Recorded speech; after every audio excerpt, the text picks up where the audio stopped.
The 9:47 night train to Enugu pulled into Okpra Junction with a screech that made dogs bark 3 villages away. But it wasn't the noise that caught Amina's attention that night. It was the screams. Amina had just finished selling the last of her mother's groundnuts at the station. 23 years old, wearing a faded wrapper and blouse that had seen better days, clutching an empty basket and exactly 3,000 naira. Tonight's earnings that would buy rice for the week. She should have gone home. She didn't. Through the train window of the third-class compartment, she saw them. 3 men. No, 4. Surrounding someone in the shadows. The moonlight caught the glint of something metal. A knife. A gun. And blood. So much blood on the floor. Chinique. What is happening? The man they surrounded was young. Maybe 30. His white shirt was torn and soaked red on the left side. His face was cut, swollen. But his eyes burned with the kind of rage that comes from betrayal, not fear. Where do you think you're going, Dante? Your empire ends tonight. Malik sends his regards. Malik is a coward. He'll die a coward's death. Big talk for a man bleeding out. Nobody even knows you're here. Nobody's coming to save you. That's when Amina saw the gun rise. That's when every logical thought in her head screamed, *walk away. This is not your business. You'll die. But Amina had never been good at listening to logic. Her grandmother once told her, NM, the heart that saves a stranger saves God himself. Fire. Fire in the station. The transformer is burning. She didn't think. She just moved. She grabbed the clay pot of hot pepper water she'd used for steaming corn, the one still warm from the coal stove, and hurled it through the compartment door. My eyes. Who? Run. Now. Dante staggered. Confused. Wounded. But survival instinct kicked in. He followed this strange village girl who appeared from nowhere like an answer to a prayer he didn't pray. Don't let them escape. Malik will kill us. They ran. Through the darkness. Past the palm wine seller's shack. Through the cassava farms. Dante's expensive Italian shoes slipping in the mud. Amina's worn slippers somehow finding every sure foothold. Behind them, flashlights swept the darkness like hungry predators. They collapsed behind an abandoned shrine near the river. Dante clutched his side, blood seeping through his fingers. Amina's heart hammered in her chest like a talking drum. Who? Who are you? Someone foolish enough to save you. Who are you? And why do those men want you dead? Wrong place. Wrong time. I'm just a businessman. They wanted to rob me. Businessmen don't get hunted with guns. But I won't ask questions now. You're bleeding. We need to stop it before you die in front of me, and people say I killed you. Amina tore a strip from her wrapper, the good one she saved for church, and pressed it against his wound. Dante winced but didn't cry out. You just threw away your cloth for a stranger. You just risked your life for someone you don't know. Why? Because if I watched you die and did nothing, I'd be no different from those animals chasing you. In that moment, beneath the Nigerian moon, with blood on her hands and danger still lurking in the shadows, Amina thought she'd saved a desperate stranger. She had no idea. The man whose life she just saved was no ordinary stranger. He was Dante Okafor, billionaire, mafia boss, and the most dangerous man in West Africa. This is the story of how a poor village girl saved a king of the underworld, and changed both their destinies forever. To understand why 4 armed men wanted Dante dead, you need to understand who Dante Okafor really is. By day, He's the face on Forbes Africa. Owner of Okafor Global Enterprises. Hotels in Lagos, Abuja, and Accra. Real estate worth billions. A smile for cameras. Donations to orphanages. The respectable face of new African wealth. By night, something else entirely. They call him the architect in the underworld, not because he builds empires, though he does, but because he designs operations so perfectly that police never find evidence. Politicians never ask questions. Rivals simply disappear. Dante inherited this double life from his father, Chief Okafor, who built the empire on 3 pillars: arms dealing, smuggling, and protection. When Chief Okafor died 5 years ago, Dante was 25. Harvard-educated, trained in Switzerland, fluent in 5 languages. He was supposed to go legitimate.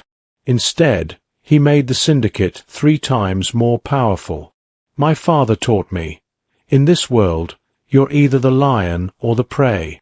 There is no middle ground. But empires built on fear attract ambitious men. Men like Malik, Dante's former right hand, his most trusted lieutenant. Until Malik wanted the throne for himself. Dante, my brother, the elders think you're too soft, too Western. They say a man who went to Harvard can't understand Lagos streets. The elders can challenge me themselves. Not hide behind you, Malik. 2 weeks before that night at Okpara Junction, Malik made his move. A shipment ambush in Benin. 6 of Dante's men dead. A meeting with corrupt police, who turned out to be Malik's men in disguise. And finally, the trap on the train. Dante was supposed to die that night. Quietly. Far from Lagos. Far from witnesses. A mysterious disappearance that would let Malik claim the throne. But Malik hadn't counted on one thing. A village girl with pepper water and courage sharper than any blade. Now, wounded and hunted, Dante found himself in the one place his power meant nothing. A small village where nobody knew his name, his wealth, or his reputation. For the first time in his life, Dante Okafor was just a man. A bleeding, desperate man who owed his life to a girl who didn't even own a pair of shoes without holes. Before we continue with Amina's story, I need to pause and ask for something. Creating these stories takes hours. Research, writing, editing, voicing. Sometimes I spend entire nights bringing these characters to life for you. And honestly, the only thing that keeps me going is knowing you're watching. So if you're enjoying this story right now, do me one favor. Hit that subscribe button. Drop a comment telling me what you think so far. Are you Team Amina or Team Dante? Your support is what makes these videos possible. It's what tells me to keep creating. And trust me, what happens next in this story? You do not want to miss it. Alright, let's get back to Amina. Amina Chukwu wasn't supposed to be at that train station that night. She was supposed to be at home, preparing for bed in the small 2-room house she shared with her mother, Mama Ijeoma, on the outskirts of Okpara village. But when your entire family's survival depends on selling groundnuts and corn at the train station every evening, supposed to doesn't matter. You go where the money is.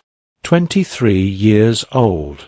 Primary school education because secondary school fees were too much. No father. He died when she was 7, a forgotten casualty of a forgotten accident on the Lagos Expressway. Just Amina and Mama Ijeoma. And debt. Always debt. Amina, NWAM, the landlord came again today. He says if we don't pay by next month, we're out. Mama, don't worry. I'll sell more. I'll work harder. We'll find a way. The village called her Amina the Dreamer, sometimes with affection, often with mockery. because Amina refused to accept that poverty was her destiny. She taught herself to read better by borrowing old newspapers from the station. She saved 10 naira here, 20 naira there, dreaming of opening a small shop someday. Maybe even going back to school. The other village girls laughed. Amina thinks she'll be rich. Amina thinks she's special. Maybe a rich man will fall from the sky and marry her. They didn't know how close to the truth they were. But Amina wasn't naive. She knew the world was hard. She'd seen what happened to pretty village girls who chased city dreams. They came back with babies, without husbands, with empty eyes. So she worked. She prayed. She helped her neighbors even when she had nothing to give. Amina has the heart of Ruth. Loyal. Kind. God will remember her. That kindness was in her DNA. Her grandmother, the one who raised her mother, was a midwife who delivered half the village for free. Her father, before he died, was known for sharing his last plate of food. Amina inherited that same reckless generosity, the kind that makes you throw hot water at armed kidnappers to save a bleeding stranger, the kind that makes you risk everything for someone you don't know. That night, when Amina saw Dante surrounded by those men, every survival instinct screamed at her to look away. Mind her business. Go home. But somewhere deep in her spirit, she heard her grandmother's voice. NWAM. Never let evil happen in front of you and do nothing, even if it costs you everything. So she didn't. And that single decision would change her life forever. The old shrine by the river hadn't been used in decades. The elders abandoned it after Christianity swept through the village. Now it was just crumbling mud walls and a leaking roof. Perfect hiding place. Take off your shirt. Excuse me? So I can see the wound properly. What did you think I meant? Dante removed his shirt. Even in the moonlight, Amina could see this was no ordinary man. His body carried scars, old ones, the kind that came from knives, not accidents, the kind that told stories of survival. You've been hurt before, once or twice. This isn't a robbery wound. Robbers shoot to kill fast.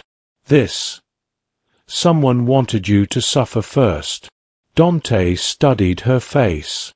Sharp. Observant.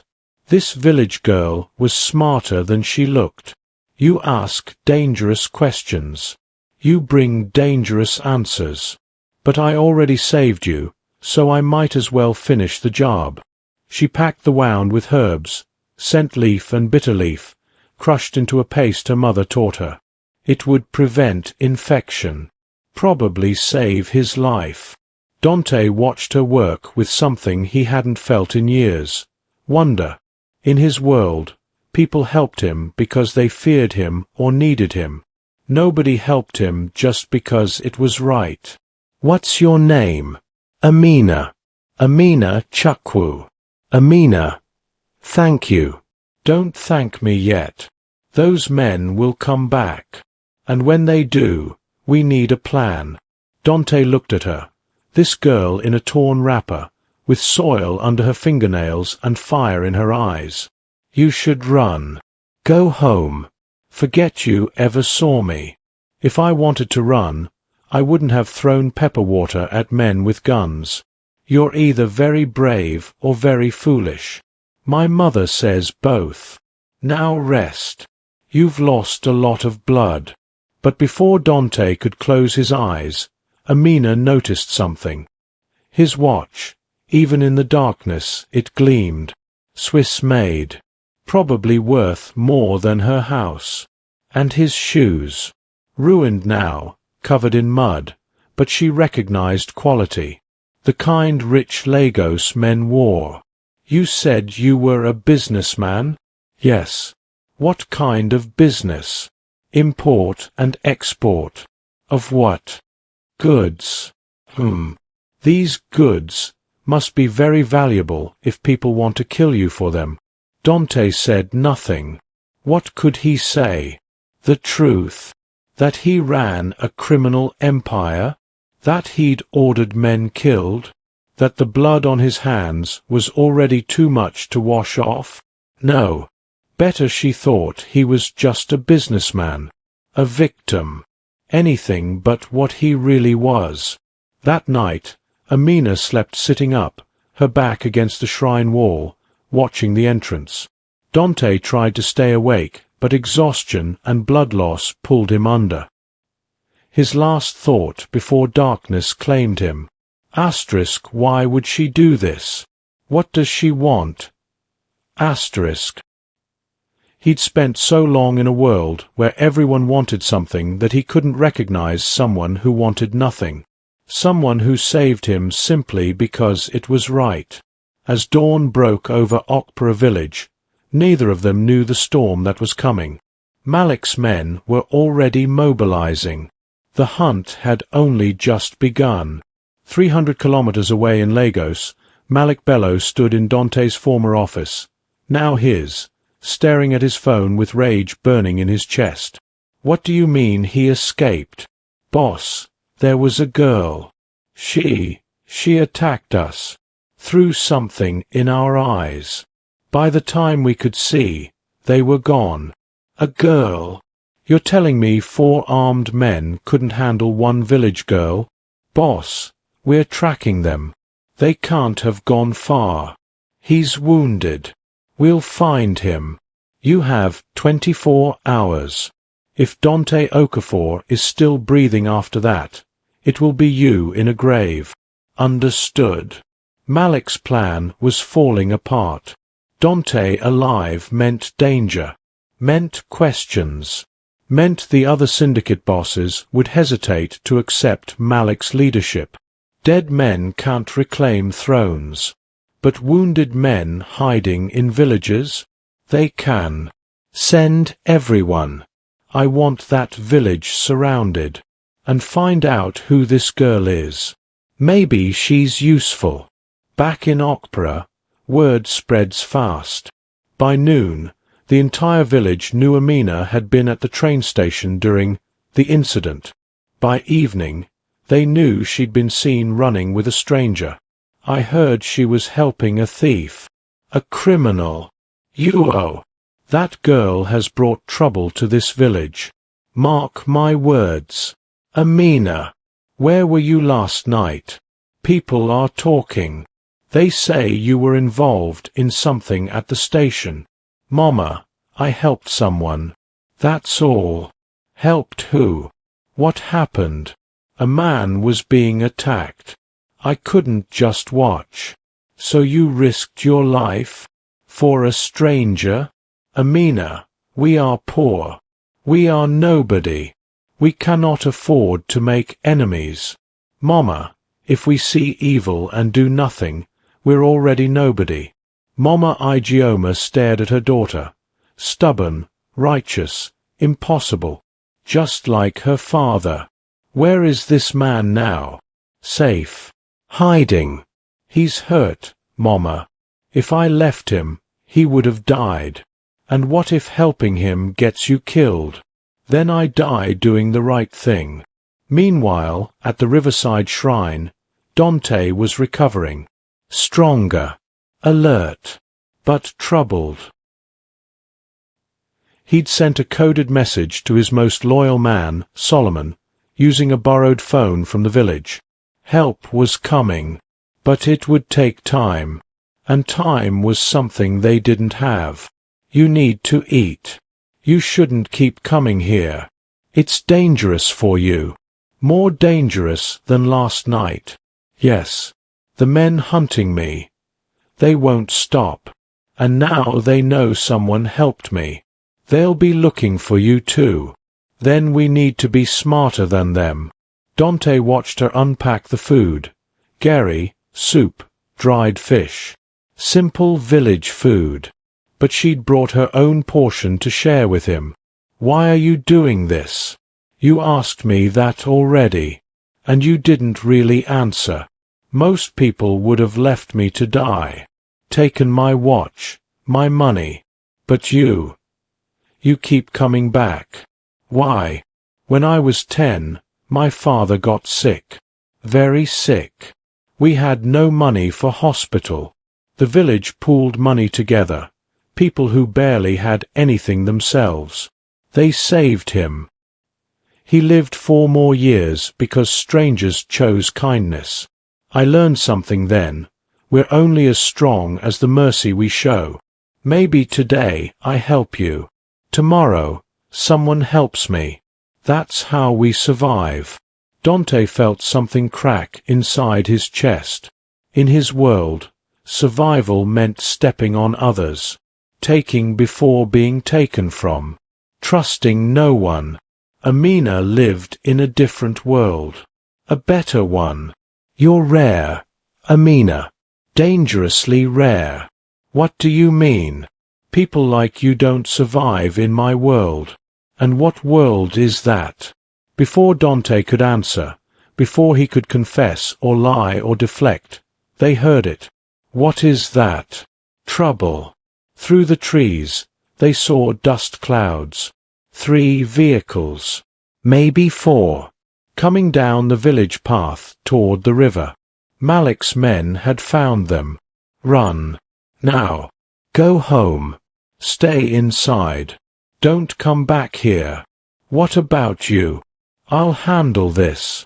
You can barely stand. You'll die. Better me than you.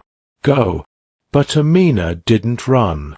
Because in that moment, looking at this wounded man who kept telling her to save herself, she made a decision. Whatever he was running from, whoever he really was, she wasn't abandoning him now. If you're staying, I'm staying. Amina. No. We're in this together now. And as the vehicles drew closer, as armed men began spreading through the village asking questions, searching houses, the question wasn't if they'd be found. It was when, and what would happen after. Midnight. The village slept uneasily. Strange men with guns had questioned everyone, threatened, offered money for information about a wounded stranger. Most villagers said nothing, not out of loyalty, out of fear. But someone always talks. Always. There's an old shrine. By the river.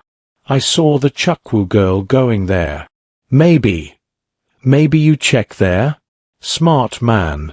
Stay inside tonight. At Amina's house. Mama Ijeoma paced.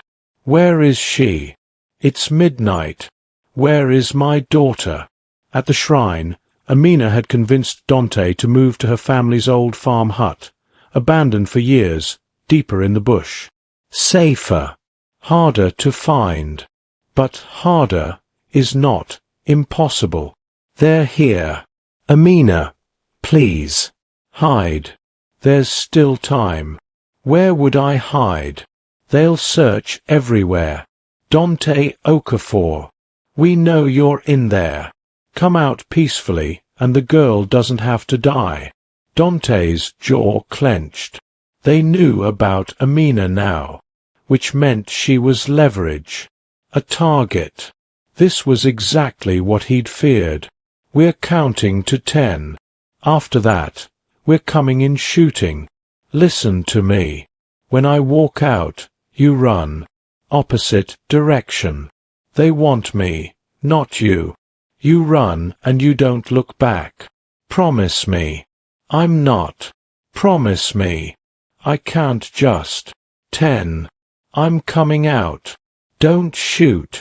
The girl has nothing to do with this. Dante stepped toward the door. Hands raised. Wounded. Defeated. And then Amina saw it. On the floor. The kerosene lantern. The dried palm leaves stacked in the corner. The single window facing the back. A plan formed in 3 seconds. There you are. Malik will be pleased to. What the? The hut is on fire. Amina had smashed the lantern against the palm leaves. Flames erupted instantly, spreading fast, creating chaos. Help! Fire! Help! The kidnappers rushed toward the hut, distracted, confused. And Dante moved. Even wounded, even outnumbered, Dante was a different person now. Not a victim. Not prey. A predator. He disarmed the first kidnapper with a move so fast Amina barely saw it. Broke the second one's arm with a sickening crack. The third tried to aim his gun. Not today. Amina had grabbed a handful of sand and ash from the fire and thrown it in the man's face. He fired blindly, missing. Dante tackled him, and the fight became brutal. There. Kill them both. Grabbing the fallen gun. Amina, get down. Dante fired. 3 shots. 3 men down. Not dead. Dante aimed for legs, shoulders. He wasn't a killer by instinct anymore. Something had changed. Who? Who are you? Dante stood there, gun in hand, breathing hard, blood seeping through his bandage again. And Amina saw it clearly now. This was not a businessman. This was not a victim. This was someone trained. Dangerous. Lethal. I'm sorry you had to see that. You're not a businessman. No. Those weren't robbers. No. Who are you? My name is Dante Okafor.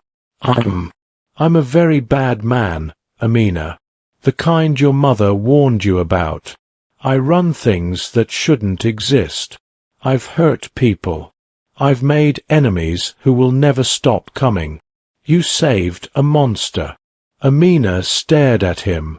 The firelight danced across his face. Guilt, shame, resignation.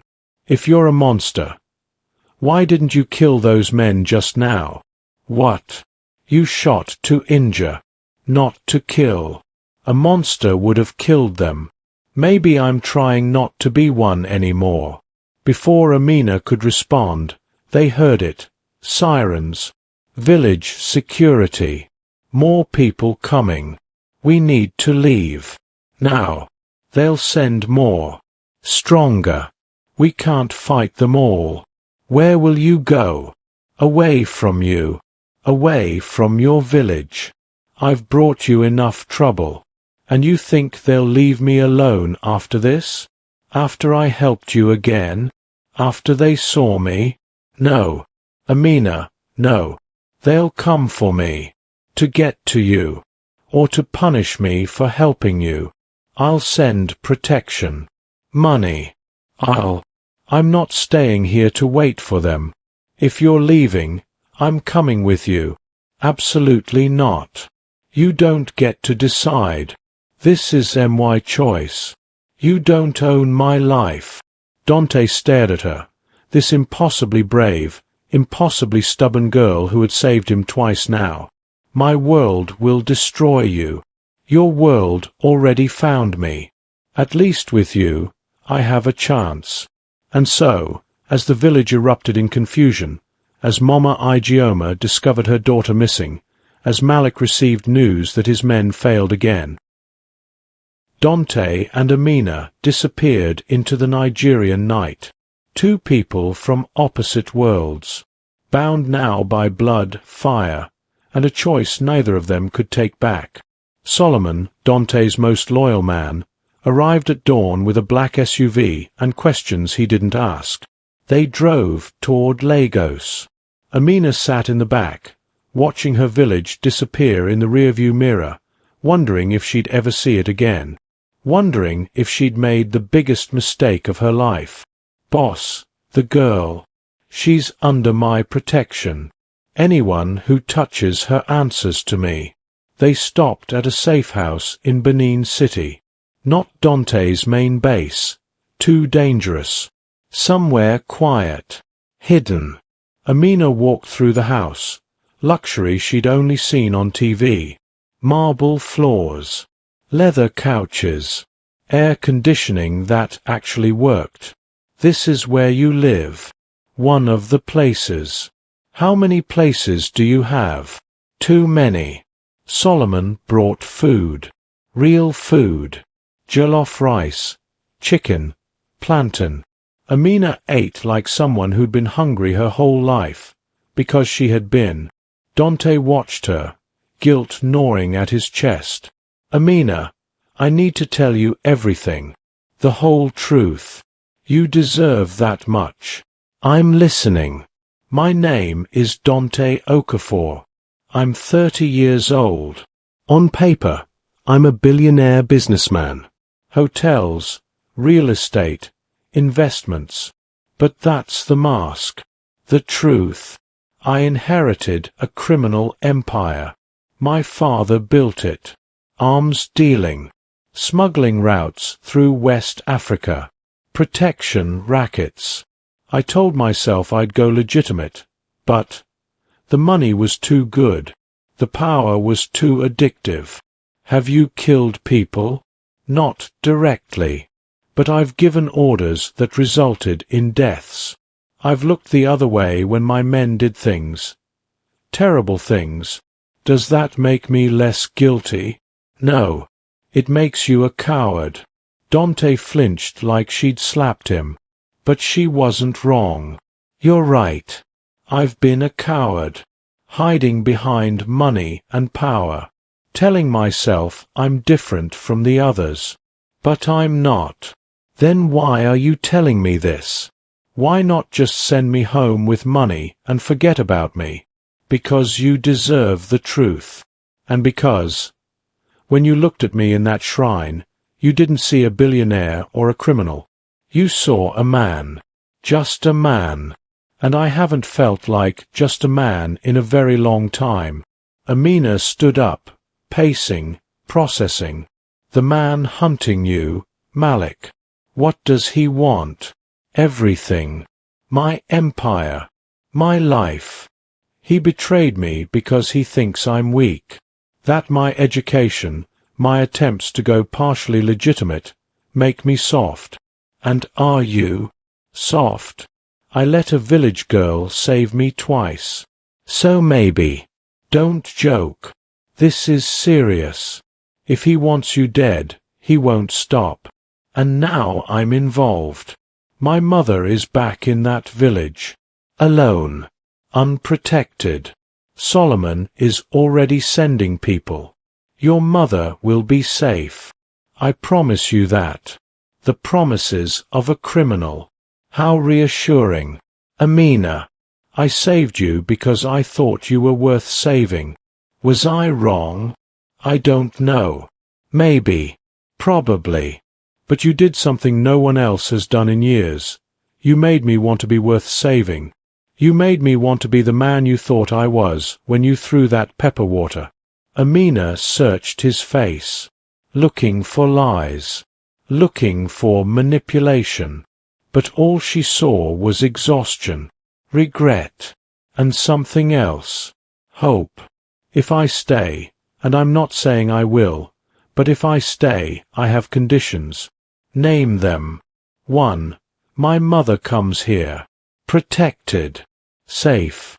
I don't do anything without knowing she's okay. Done. 2. You don't lie to me. Ever. I don't care how ugly the truth is. I'd rather know. Agreed. 3. When this is over, when Malik is dealt with, you let me choose. Stay or go. No strings. No obligations. You'd want to leave. I don't know what I want yet. But I need to know I have the choice. You have my word. When this is over, you're free. Amina nodded slowly. Then she walked to the window, looking out at the unfamiliar city lights. My grandmother used to say, even the devil was an angel once. She said everyone deserves a chance at redemption. Even monsters. Do you believe that? I'm about to find out. That night, in a safe house in Benin City, two impossible people made an impossible alliance. A billionaire mafia boss trying to survive betrayal. A village girl trying to protect the only family she had left. Neither of them knew that across the city, Malik was already planning his final move. A move that would force Dante to choose between his empire and his soul. A move that would test whether Amina's faith in redemption was justified or foolish. Because in 3 days, Malik would make his play, and blood would be spilled. The only question was, whose? Day 3 in the safe house. Dante's phone rang. Unknown number. But he knew. Malik. Dante, my brother. You're harder to kill than I expected. I respect that. What do you want? To make you an offer. You walk away. Leave Nigeria. Leave the empire. I'll let you live. I'll even let you keep some money. Start fresh somewhere. Europe maybe. America. And if I refuse, then I kill everyone you care about. Starting with that village girl. What's her name? Amina? Oh yes, I know about her. Brave girl. Foolish, but brave. I wonder how brave she'll be when my men visit her mother's house. When they burn it down with her mother inside. Touch her family, and I will end you slowly. Big threats from a man hiding in a safe house. You have 24 hours to decide, Dante. Your empire or her life. Choose wisely. Dante stood frozen. The impossible choice. The one he'd always feared. Power or conscience. Empire or redemption. From the doorway, Amina spoke. I heard. He wants you to run. He'll kill you if I don't. You and your mother. So you're thinking about it? Running? I'm thinking about keeping you alive. By abandoning everything? By letting him win? By choosing you over everything else? Is that so wrong? Dante. If you run, he'll still come for us. You know that. Men like him don't leave loose ends. Running just delays it. Then what do you suggest? I can't fight him straight on. He's taken half my men. Controls the police. I'm outnumbered. Then we don't fight him straight on. Dante looked at her, confused. You taught me something these past 3 days. Power isn't about who has the biggest army. It's about who's willing to risk everything. You've been playing defense. Hiding. Running. It's time to attack. Amina, this isn't a village dispute. This is. I know what it is. But you have something Malik doesn't. What? Someone who believes you can be better than what you were. Someone who saved you not because of your money or power, but because you were a human being worth saving.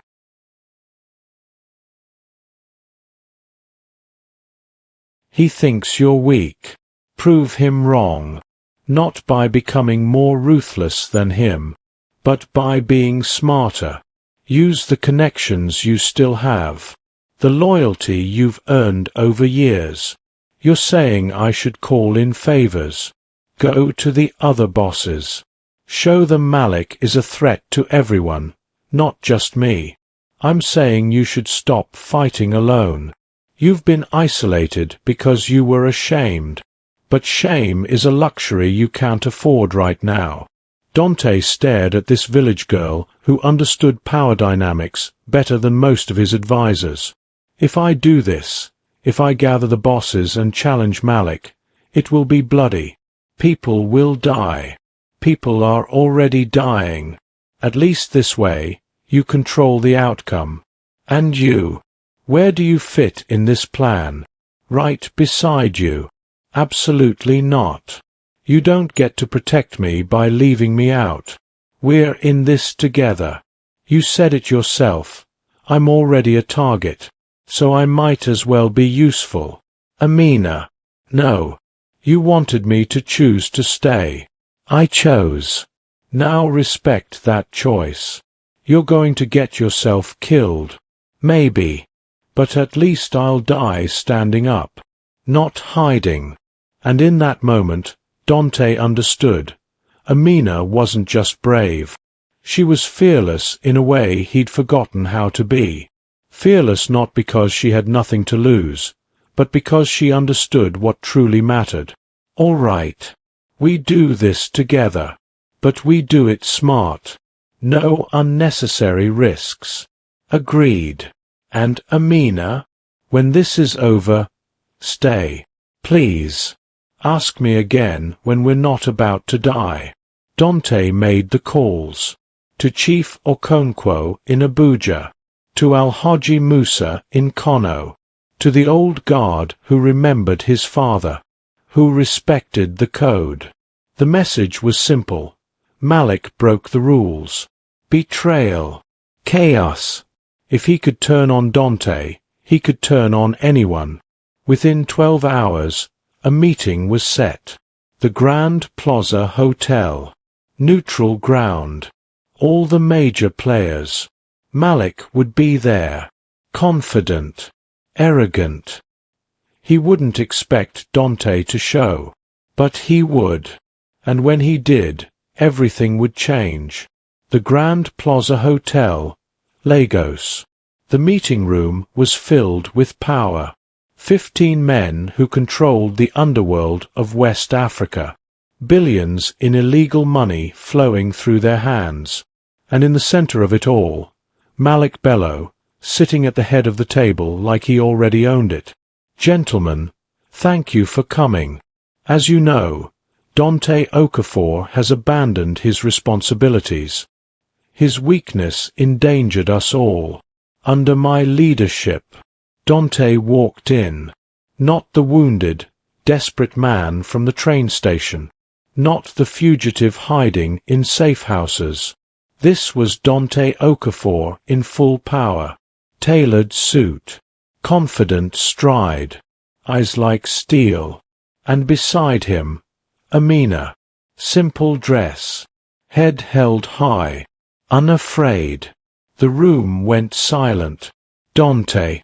I didn't expect you. Of course you didn't. You've been busy planning my funeral. No, brother. I've been protecting what you abandoned. Someone had to lead while you were indisposed. Indisposed? Is that what you call surviving your assassination attempt? Assassination? Malik, what is he talking about? You sent 4 men to kill me on a train. When that failed, you sent more to a village. Innocent people were terrorized because of your ambition. Prove it. I can. Every eye turned to Amina. This village girl who shouldn't be in this room. Who was so out of place it was almost comical. Almost. I was there. I saw your men. I heard them say your name. Malik sends his regards. Those were their exact words before they tried to kill him. And we should believe a village girl? She's probably his mistress. She'll say anything. I recorded it. What? Amina pulled out a phone. Not hers, one of the kidnappers' phones she'd grabbed during the fight. She'd found voice recordings. Evidence. Conversations between Malik and his men discussing the hit. I might be a village girl, but I'm not stupid. I knew we'd need proof. The room erupted. Accusations. Anger. The code of the underworld is brutal, but it has rules. Malik broke them all. You tried to kill one of us without the council's approval. You brought chaos to our operations. Desperate. He was weak. He would have destroyed everything. No, Malik. You destroyed everything. Your ambition. Your impatience.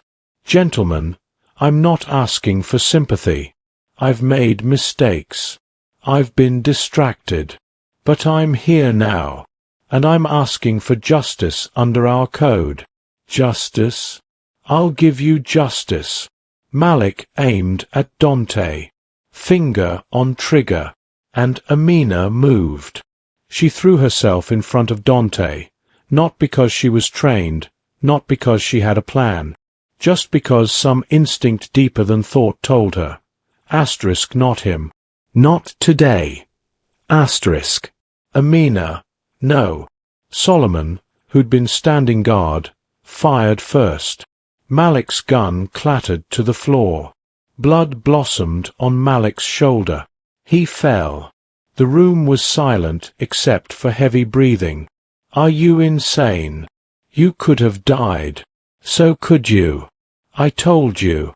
We're in this together. Dante pulled her close, heart hammering. He'd almost lost her. This girl who saved him. This girl who believed in him. The council has seen enough. Malik Bello, you are stripped of rank, territory, and protection. What happens to you now is Dante's choice. All eyes turned to Dante. The old Dante would have killed Malik without hesitation, made an example, ruled through fear. But Amina's hand was in his, and he remembered what she'd said. Asterisk, even monsters deserve a chance at redemption. Exile. You leave Nigeria. You never return. Your assets are frozen. You live, but you live with nothing. Let that be your punishment. You'll regret this mercy, Dante. Maybe. But at least I'll regret it as a man, not a monster. The council recognized Dante's leadership again. But something had changed. He announced reforms, pulling back from the most violent operations, focusing on legitimate business. Some bosses were skeptical, others nodded. Change was coming, slowly, but it was coming, and it started with a village girl who threw pepper water at kidnappers. 3 months later, the safe house had become home. Amina's mother, Mama Ijeoma, had been brought to Lagos, reluctantly at first, terrified of the city and of Dante. But gradually she saw what Amina saw, a man trying to be better. This man of yours, he's not what I expected. He's not what anyone expected, Mama, including himself. Do you love him? I think I'm starting to. Love is not enough. NWAM. Can you trust him? He's given me no reason not to. In his study, Dante reviewed legitimate business proposals. Hotels, real estate, tech investments. The transition from criminal empire to legal enterprise would take years. Some operations would never be clean. But he was trying. You've been in here for hours, trying to figure out how to build an empire without destroying lives. It's harder than it sounds. Nothing worth doing is easy. Dante stood, taking her hands. Amina, I need to tell you something. Should I be worried? Maybe. I don't know. I've been thinking about what happens next. For us. And you saved my life twice. You stood beside me when everyone else would have run. You believed I could be better when I didn't believe it myself. I don't deserve you. I know that. But I'm asking anyway. Stay. Not as an obligation. Not because you're trapped.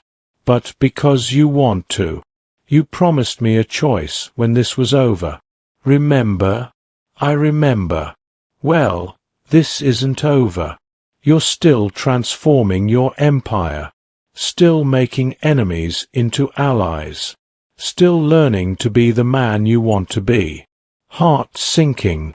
So you're saying no. I'm saying I'm not going anywhere. Because I want to see how this story ends. And I want to be part of writing it. Dante pulled her into his arms. Relief. Joy. something that felt dangerously close to peace. Quietly, "I love you." I should have said it sooner, but I'm saying it now. I love you, Amina Chukwu. I know. You told me when you chose mercy over revenge. You told me when you sent for my mother. You told me in 100 ways without words. And you? Do you love me? Ask me in a year. When you've proven you can be the man I think you can be. Then I'll give you an answer. A year? You're going to make me wait a year? Good things are worth waiting for. You taught me that. They stood together, looking out at Lagos, a city of chaos and opportunity, a city where fortunes were made and lost, where darkness and light lived side by side, just like them. Outside, Mama Ijeoma watched them through the doorway and said a prayer of protection. This strange new life. This dangerous man who looked at her daughter like she was the sun. She didn't fully understand it, but she recognized love when she saw it. Even love that started with pepper water and kidnappers. 6 months after that conversation, Dante opened his first legitimate charity, the Second Chance Foundation. Scholarships for village girls like Amina. Programs to help former criminals transition to legal work. Amina ran it. Turned out, the girl who could throw pepper water at kidnappers could also manage budgets, inspire staff, and change lives. Dante proposed on the 1-year anniversary of that night at the train station. He didn't do it with diamonds or helicopters or grand gestures. He did it simply. At the riverside where she first saved him. You asked me to prove I could be better. Have I? You're getting there. Kneeling. Then will you marry me? Will you keep pushing me to be better for the rest of my life? Tears in her eyes. Yes. On one condition. Name it. We go back to the village. We face the people I left behind. I want them to see that I'm okay, that sometimes taking a risk leads somewhere good. Deal. They returned to Okpara village as husband and wife. Some villagers judged, others celebrated, but everyone agreed on one thing. Amina Chukwu had lived the most impossible story any of them had ever heard. The girl who threw pepper water at kidnappers and married a billionaire. The girl who saved a mafia boss and somehow saved herself in the process. Now, before I close this story, I want to tell you something. This video took me over 40 hours to create. Research, writing, recording, editing, making sure every detail was right, making sure Amina and Dante's story felt real. I do this because I love storytelling. I love taking you into these worlds, making you feel, making you think. But I can't do it without you. If this story moved you, if you felt Amina's courage, if you believed in Dante's redemption, if you found yourself holding your breath during the confrontation, then please do me 3 favors. 1. Subscribe. Hit that button. Join this community of people who love powerful stories. 2. Comment below. Tell me what you thought. Who was your favorite character? What moment hit you hardest? I read every single comment, and your words fuel my next video. 3. Share this story. Send it to someone who needs to hear a story about redemption, about courage, about how one small act of kindness can change everything. Creating these videos is my passion, but your support makes it possible. Every subscribe, every comment, every share. It tells me, keep going, keep creating. We're listening. So thank you. From the bottom of my heart. Thank you for being here. Now, let me leave you with the moral of Amina and Dante's story. Sometimes, the wealthiest man in the world is also the most wounded. Sometimes, the poorest girl in a village has riches no money can buy: courage, compassion, faith. And sometimes, love doesn't fix everything, but it gives you a reason to be better than you were. Amina thought she saved a stranger. In truth, she saved a man's soul. And in the process, she discovered something about herself. That bravery isn't about not being afraid. It's about being terrified and acting anyway. That wealth isn't measured in money, but in the strength of your character. And that sometimes, the most important thing you can do is throw pepper water at the darkness and hope for light. This has been the story of Amina and Dante, the village girl and the billionaire mafia boss. Two impossible people who found each other in the most impossible way. Thank you for watching. Thank you for caring. Thank you for being part of this journey. I'll see you in the next story. Until then, be brave, be kind, and never underestimate the power of pepper water. Oh, and one more thing. 2 years later, Amina and Dante welcomed their first child, a daughter. They named her Grace, because sometimes that's exactly what saves us. Grace. Don't forget to subscribe. Seriously. Do it now. More stories coming soon.